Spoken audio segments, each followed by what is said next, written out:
Hello everyone, this is Whitney Wallace. I'm a program specialist in the Early Childhood Division here at the Texas Education Agency. Before we get started, I want to point out the handouts in the control panel. There you will find the slides for today's presentation in case you would like to follow along. I also want to let you know that the webinar today will be recorded, so if you would like to go back and reference it or share it with anyone, it will be uploaded within a week or so. I am also joined today by Cassie Longoria, another program specialist at TEA, and she is providing technical assistance on today's webinar. So if you have any questions or issues, please feel free to type in questions to her in the chat or question box in the control panel on the right side of your screen. I will also be joined today by Tracy Cobb with Valle ISD, who will be talking with us about a summer book bus program her district has in place. And finally, at the end of today's webinar, we will have a time designated for questions and answers, and I look forward to answering any questions I can. And with all of that in place, let's go ahead and get started.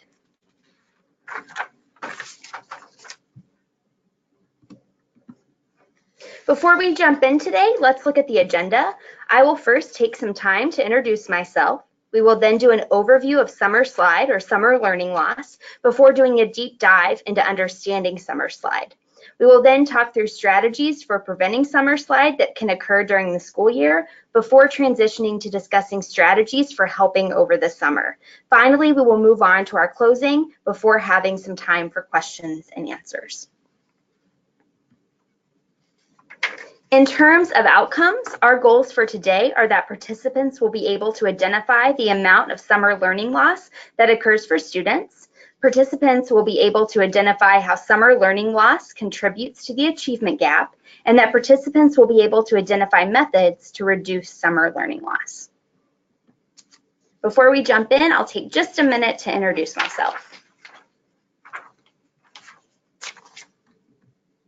So as I mentioned before, my name is Whitney Wallace, and I am a program specialist in the Early Childhood Education Division at the Texas Education Agency. So in my role, I provide support to districts around the state in matters relating to pre-kindergarten through second grade. And I am excited to talk with you today about preventing summer slide.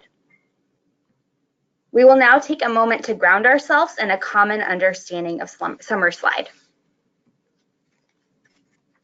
So at its core, summer slide or summer learning loss is the academic growth students lose over the summer months. And research has proven that summer slide does occur, which proves that learning and achievement are perishable. While summer learning loss is concerning on its own, it becomes even a larger problem because it contributes to a more pronounced achievement gap. So before we jump in, I would love to do a quick poll. I'm going to ask you to navigate to slide.do and enter the event code 9244. That's on your screen right now, and I will put it up in just a moment in a different place. And then I'm going to ask you to answer the question listed on the screen, which is on average, how many months of summer learning loss occur during the summer months? So I'm going to allow a few moments to allow everyone to answer that, and we'll navigate to see how folks are answering. So you can see the website at the side with the event code. It looks like a few people have already answered. We'll give a couple more minutes for everyone to do that.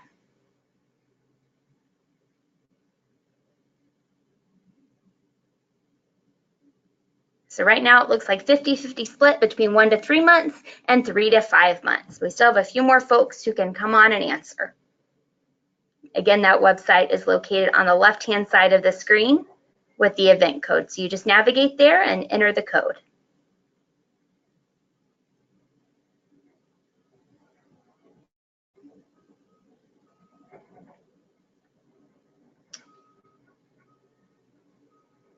I was about to say it was split, but it looks like 1 to 3 months has taken the lead. Oh, even a bigger lead. So we're going to go ahead and move back, but it looks like 55% of folks think 1 to 3 months and 45% of folks think 3 to 5 months, and those are fairly close together.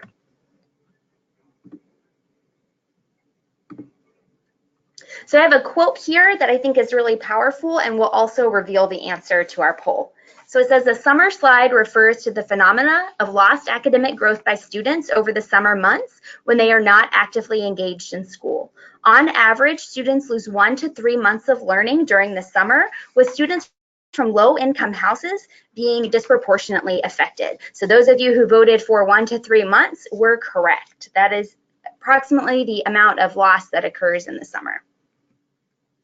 So when we look at the research on summer slide, there are a few key findings. First, there's a link between socioeconomic status and the loss of reading skills experienced over the summer.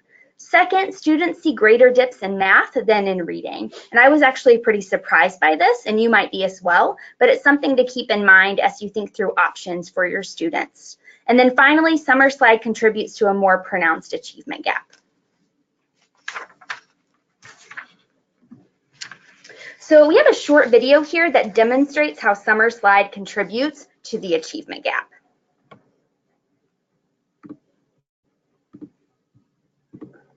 Let's look at two children, one from a middle-income family, the other from one of the millions of low-income American families. As the two kids head off to kindergarten, look what happens. The middle-income child starts out with a 6-month lead. The low-income child is already falling behind because of a lack of access to early reading and preschool education. During their year in kindergarten, in the same school and classroom, the two children will learn at about the same rate, so we'll move them both forward 9 months. But look what happens in that first summer between kindergarten and first grade. Our middle-income child moves ahead about a month in reading because learning of one kind or another continues over the summer. The low-income child falls back about 2 months. So when school begins again, when they go back for first grade, the gap between them has already widened. During first grade, again, they move ahead at about the same rate, another 9 months. That next summer, the activities and lifestyle of the middle-income family keep that child moving forward. But the low-income child has fewer opportunities to reinforce good habits like reading, and that child falls farther behind.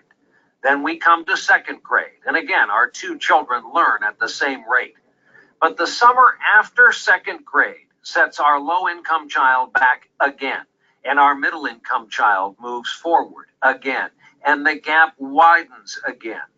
By just the third grade, the two children are already far apart.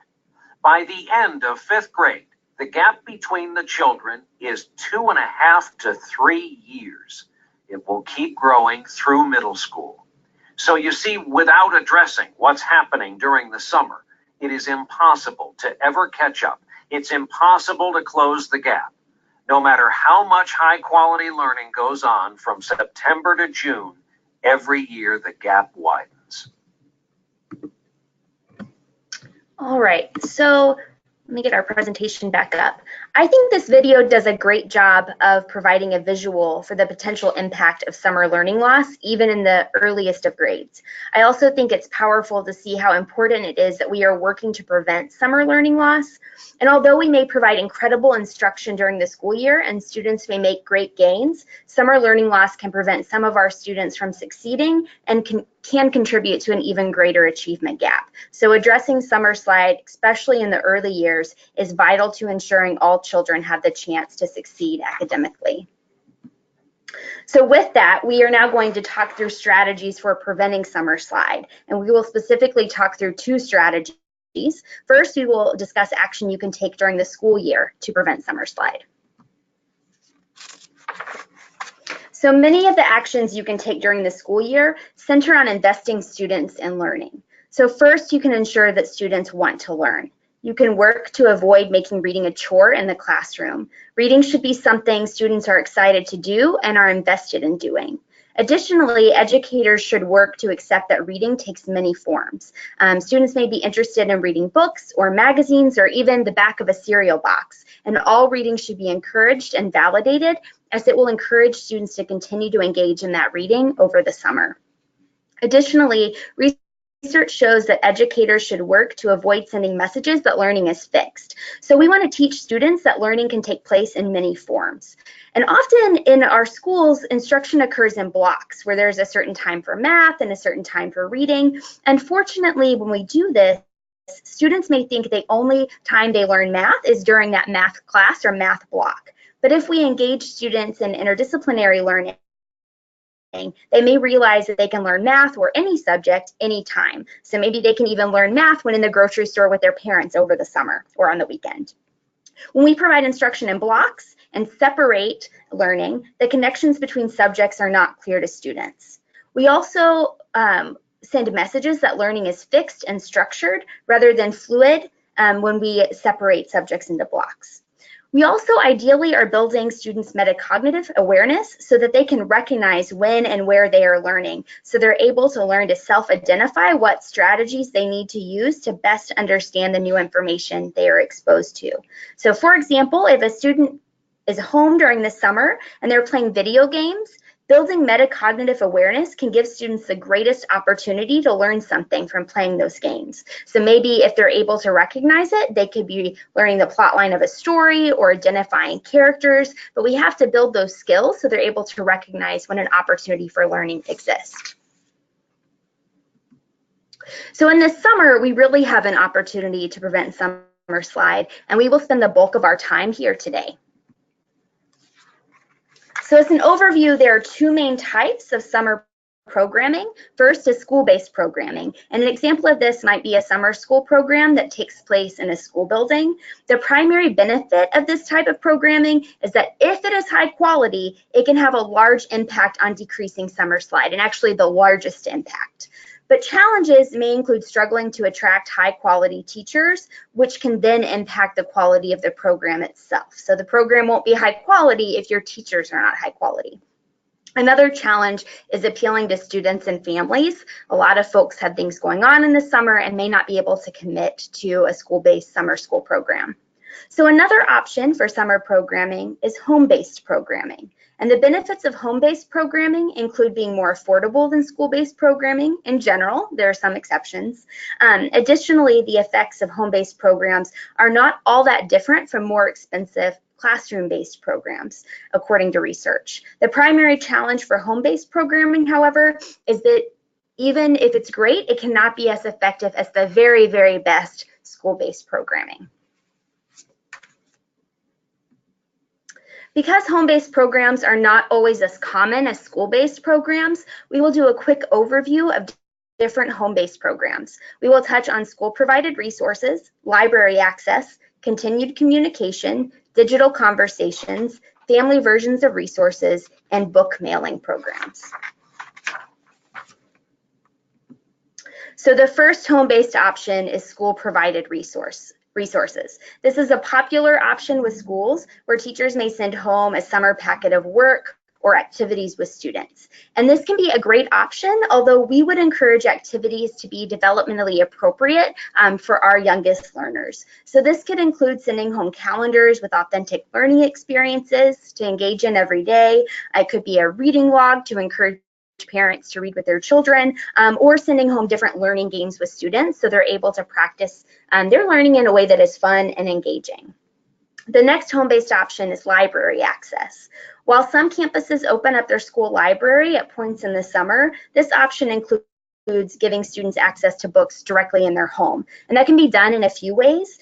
You could give students access to a digital library, so if they have a tablet or phone at home, they're able to access that, or by having a book bus visit neighborhoods in your district. And we're going to talk about that option in a little bit. We have someone who's going to go into detail on an option like that. But both of those get books into students' hands in their homes. They don't have to leave. They're able to get them right where they are.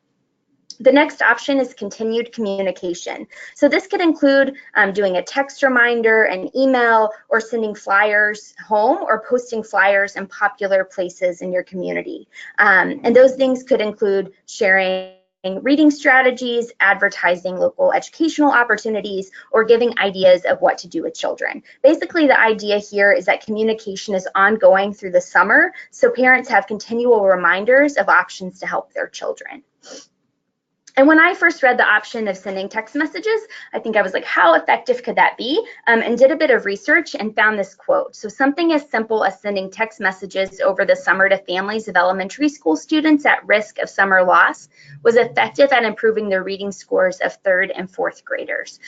So when you think about the lift of something as simple as sending a text message and the amount of time that might take for a staff member, that's really not much, especially when you see the result that you can get from that. So we have 3 more options for home-based programming. First, you can have digital conversations. So when children are in lower grades, these conversations should be with their parents. You should communicate with their parents. But you could use social media to engage with the parents, and that could be as simple as creating a page on Instagram or Facebook or Twitter, and then regularly sharing tips with parents. So again, they have that ongoing access to information throughout the summer. You can also look into finding family versions of digital resources used in the classroom. So many teachers use websites to help them teach their students, and many of those websites have options for family use. While this is likely to be something you would have to pay for, it has the benefit of providing continuity to students as they transition between the classroom and summer break. And then finally, some districts have worked to create book mailing programs. So essentially, these programs work to ensure students receive books throughout the summer. And a great model for this is the Reads for Summer Learning, which is a program out of Harvard University. And the program sends 8 books to children over the summer that are matched with their reading level and interest.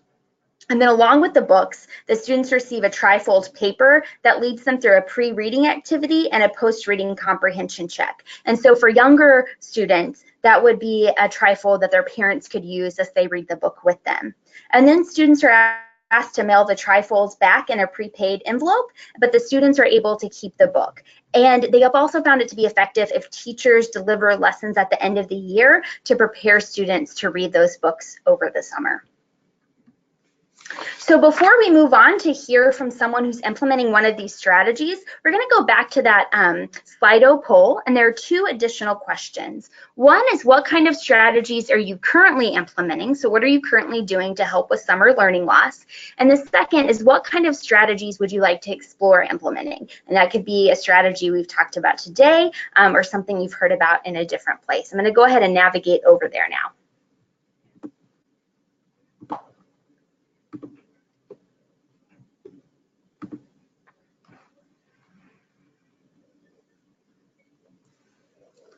So again, the website's on the left side of the screen, and you have your access code there as well.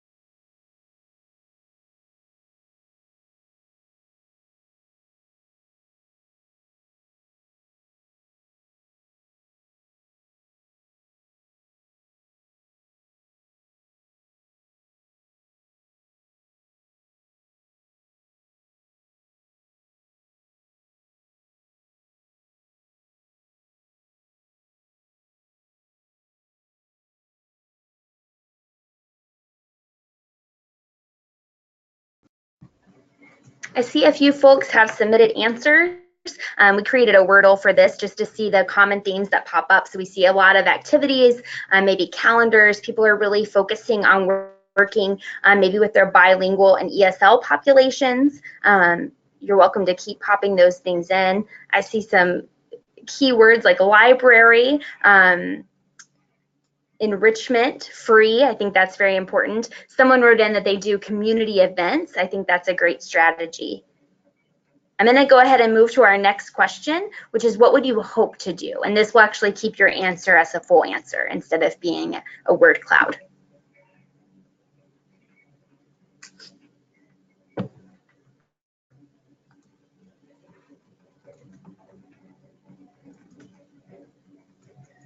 So the question on the screen now is, what kind of strategies would you like to explore implementing?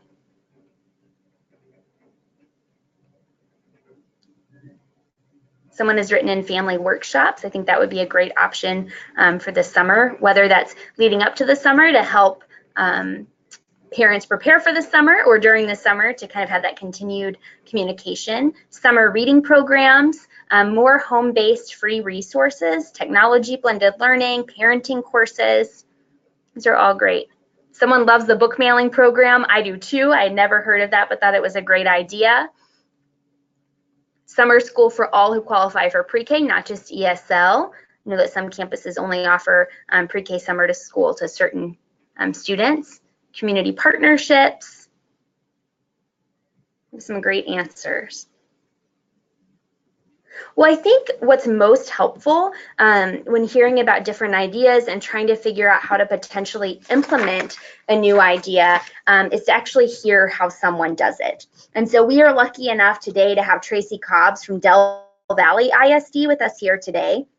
Tracy is a literacy coordinator with Del Valle and is involved with their summer book bus program. I'm going to turn the presentation over to Tracy now so she can walk us through the logistics of providing a home-based program to students, and hopefully her level of detail will be really helpful in figuring out how to implement a program in your district.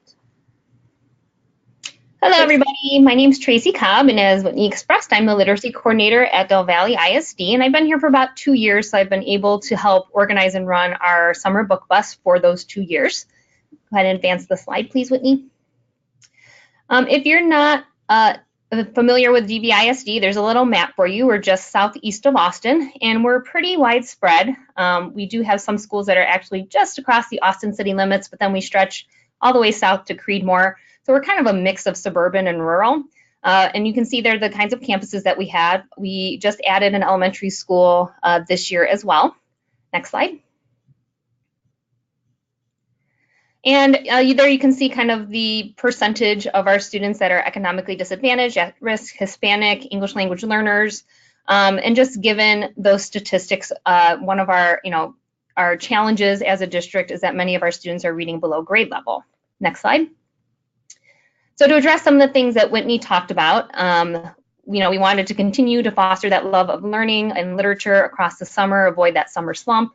Some of those statistics that we read about or learned about earlier, we decided to organize a book bus because, as you can see in our top picture there, we only have one library within the district, and that building itself is actually mostly a restaurant, a very good restaurant. So the library is only a small part of it. And it's more on the north side of town, so it's kind of hard for our southern students in the district to access it. And if our students do want to use the resources with the Austin Public Libraries, they have to pay a fee in order to do that, which is not a possibility for a lot of our families. So I couldn't pinpoint how long ago exactly, but many years ago, one of our librarians actually had the idea to start a summer book bus. And so the curriculum instruction team kind of took it under their wing, and every year it's been evolving more and more. Next slide. So if you are interested in planning your own book bus, these are kind of the big categorical areas that you really need to plan for. So the first, of course, is book donations. That's where most of our books come from. We are fortunate enough to have kind of a warehouse. It's our old athletic facility where we store our books, and that's what's pictured there on the left. So we just bought these big bins, and we categorized our books and organized them every year. A lot of our donations come from our libraries as they kind of cycle out old books in place of new books. We also reach out to our community for donations. We do set aside some funds in order to purchase some books. As our statistics showed, we do have a high ESL population, and typically dual language books aren't ones that are donated, and so we do set aside some funds in order to purchase those. And Half Price Books also gives us donations every year. But we really work with our communications teams to help solicit those donations. Funding, we set aside about $6,000, but as you'll see throughout the presentation, there are ways to whittle that down based upon, the only thing you really need to pay for is the transportation. There are ways to kind of work around all the other things that we do or not include them at all. So it's just the bus routes, the bus drivers that you'll have to set aside money for. Otherwise, if you get enough book donations, that's really all you'll need to pay for. You also need to consider your bus stops. So for us, we have one bus per elementary campus. So it was 8 last year. It'll be 9 this year since we added a new campus. We just chose to do that because we wanted to minimize the number of hours that our volunteers had to spend on the buses. So we just have 2 hours for every bus. They have about 2 or 3 stops per bus depending upon their area that they're traveling through.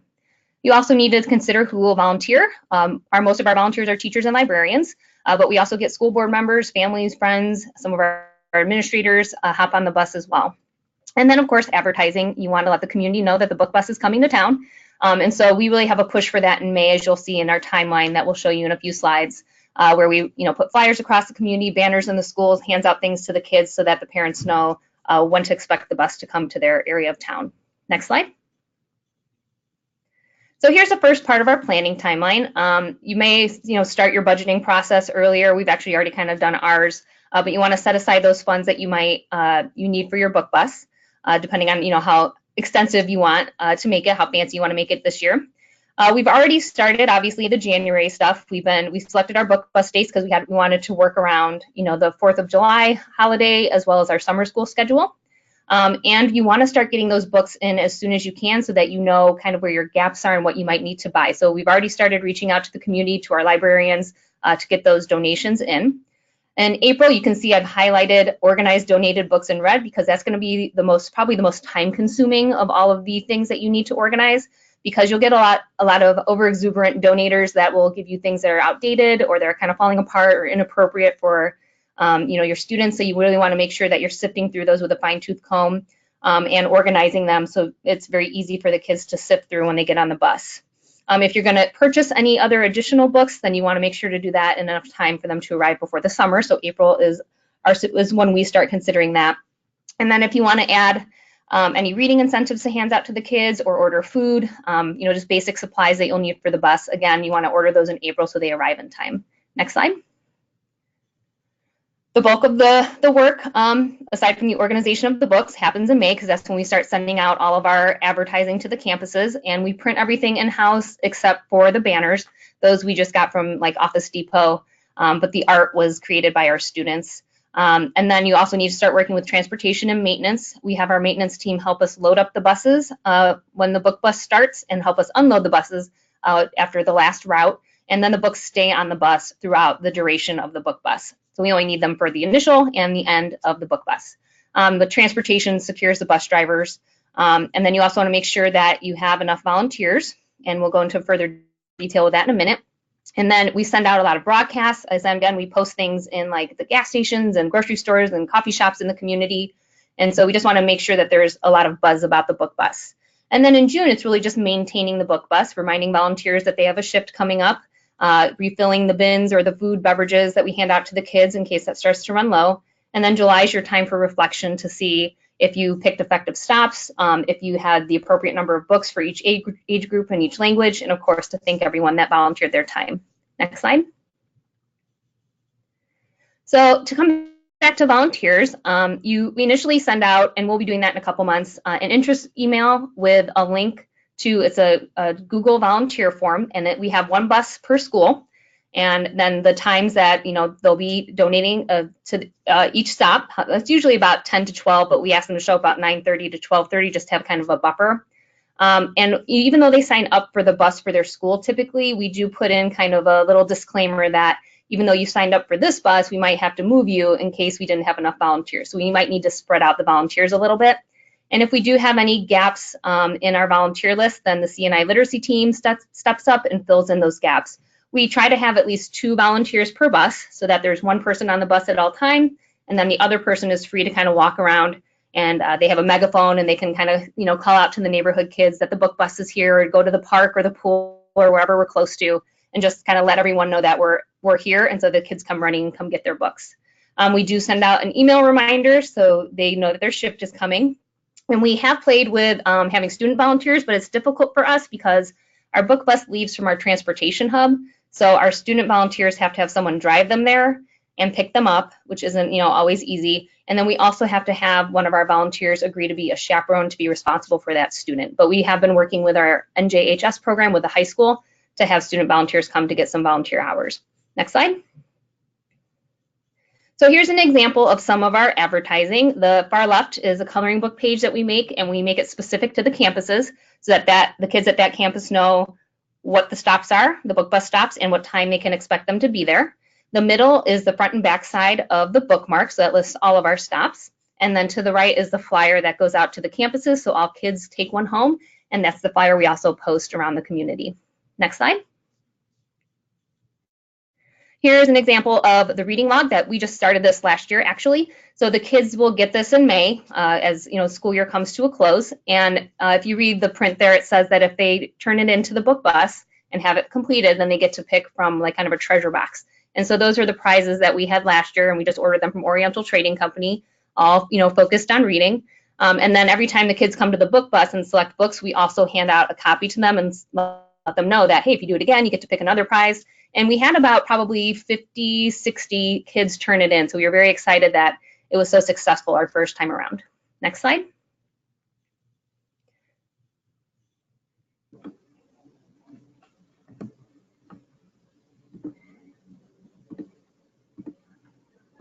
Hey kids, welcome aboard the book bus. Wait, what's a book bus?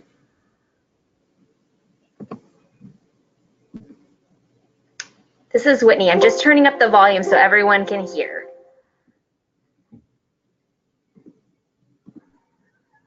Hey kids, welcome aboard the book bus.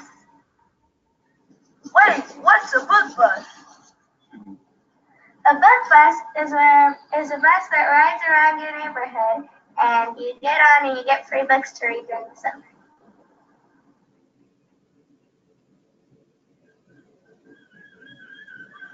Hey guys, look at all these books. They're awesome.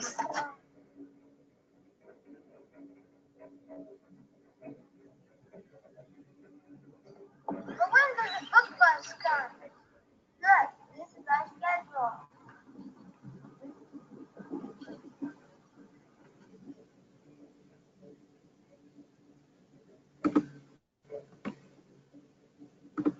So that was a video that was made by our lead after school program. So it was student created with adult assistance, of course, and of course the students were the actors. So that was one way that we kind of got the word out about the book bus.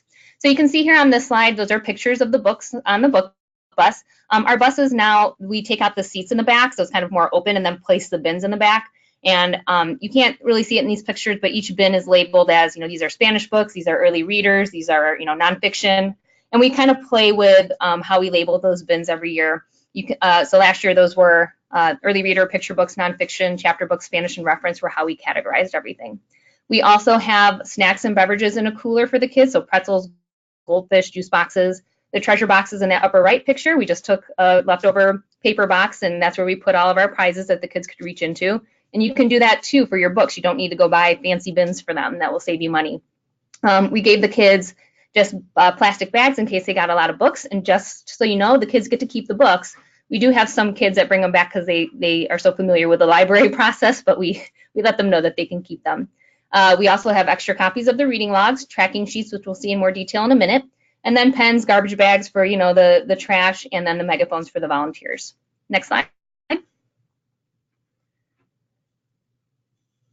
So there's an example of the tracking sheet, and this has kind of evolved over time as well. So every time a child comes on the bus, we ask our volunteers to write down the grade level of the child and their home campus, because sometimes they visit a book bus that's not necessarily the bus of their home campus. And this kind of tells us what books we need to buy for what grade level, like what grade levels are the most popular. It also lets us know whether our stops are being successful and the dates that we picked are successful as well. So you can see here that we run 5 weeks. There's one stop each week. It's Thursday mornings from 10 to 12 because at certain points throughout the summer, our office is closed on Fridays. Those were the dates that we selected last year, skipping July 4th. Next slide. And so that's it. You can see the happy faces of the kids that have visited the book bus. But in addition to, promoting literacy over the summer, it's really just a great opportunity for the district to come together, for the community to come together, for the kids to see their teachers over the summer. They're really excited about that. But it's just a very rewarding experience overall. And as I said, it can be done for, very little money with a huge payoff. If you have any questions about the book bus, I will be sticking around till the end for the Q&A. Thanks, Whitney. Tracy, thank you so much. I really appreciate that you were able to be with us today. And as Tracy said, she's graciously agreed to stick around until the end in case anyone has any questions for her. So as we move on to our closeout we have a few things to do before we hit our question and answer section. So before we end, I do want to revisit our intended outcomes. Today we learned that summer learning loss can lead to 1 to 3 months of lost learning in the summer. We also learned summer learning loss is one of the biggest contributors to the achievement gap. I think the good news is that steps can be taken to decrease summer learning loss, both during the school year and during the summer. And with summer programs, both school and home-based programs can be effective at decreasing summer learning loss. So before we go to questions and answers, I just want to share a few resources with all of you that may help you as you build out strategies to prevent summer slide. And I will be happy to email these if you'd like them as well. My contact information will be at the end, but if you Google these, you will find them as well. So first is the E3 School Readiness Parent Guide, and they provide activities to parents on how to help children to be school ready. So while it's a school readiness guide, many of the ideas could be used to provide parents with ideas for how to work with their children during the summer. And the great thing about this resource is it's available in both English and Spanish.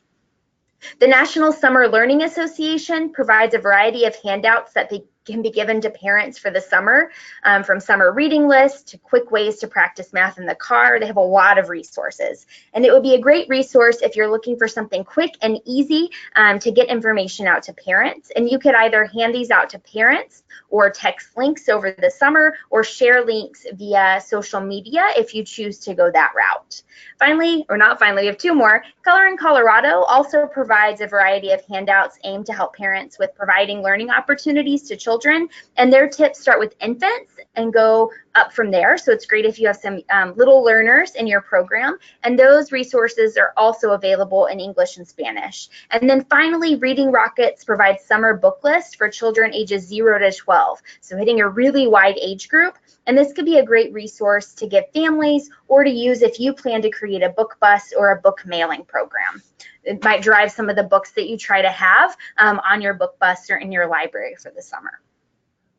I'm now going to open the floor up for questions and answers, and I hope that you'll bear with me. If you ask Tracy a question, I will try to mute myself so you don't get any feedback. But we will be monitoring the question box. You can type your questions into the question or chat box on the right side of your screen.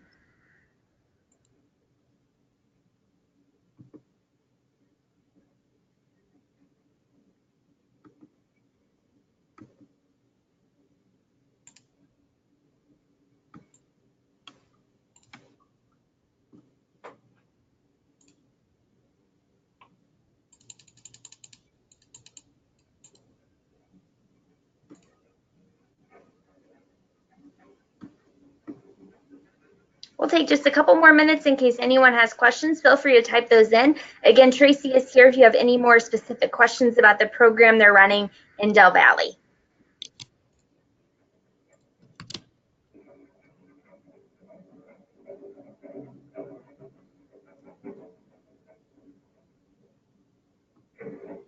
I will stay on for a few more minutes after we end the webinar to answer any questions that you may have, but we'll go ahead and move on in case folks have somewhere to be. So I want to thank you all so much for coming. My contact information is on the screen if you need anything. You will also receive an email this afternoon asking you to give feedback on this webinar, and I would appreciate it if you would take time to do so. It really helps us to make these webinars as helpful as possible, and it shouldn't take much time to fill out. So unless there are any questions, which I'll stay on for, I hope that you have a great day, and I thank you once again for coming.